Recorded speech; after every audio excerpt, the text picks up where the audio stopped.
ញាតអនុវត្តនៅក្នុងទីនេះជាគម្រប់5កាលណាព្រះពុទ្ធនៅក្នុងផតកັບនីមួយតែងតែមានកន្លែងសម្រាប់ញាតអនុវត្តគឺស្បង់ស្បែកត្រៃចីវររបស់ព្រះអង្គ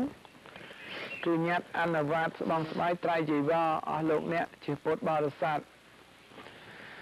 ចឹងនៅក្នុងទីនេះគឺកន្លែងញាតអនុវត្តចំនួនពុទ្ធ5អង្គប្រកបកសន្ធោបកនិកុមនោប្រកាសបោបសក្យមនីនិងព្រះសិអាមិត្រីទ្រង់ញាតអនុវត្តនៅក្នុងទីនេះហេតុដោយម្ដេចបានជាចាំបាច់ញាតអនុវត្តរបស់ពុទ្ធអស់លោកអ្នកជាពុទ្ធបរិស័ទនៃមហាបរិស័ទទាំងឡាយពុទ្ធអង្គខ្លះទ្រង់កាន់យកស្បង់ស្បែកត្រៃចីវរពណ៌ខ្មៅពុទ្ធអង្គខ្លះទ្រង់កាន់យកស្បង់ស្បែកត្រៃចីវរពណ៌ខៀវពុទ្ធអង្គខ្លះទ្រង់កាន់យកស្បង់ស្បែកត្រៃចីវរពណ៌លឿងដូចជាព្រះសមណគោតមព្រះអង្គទ្រង់យកស្បង់ស្បែកត្រៃចីវរពណ៌លឿងចំណែកឯព្រះសិអាមិត្រីព្រះអង្គយក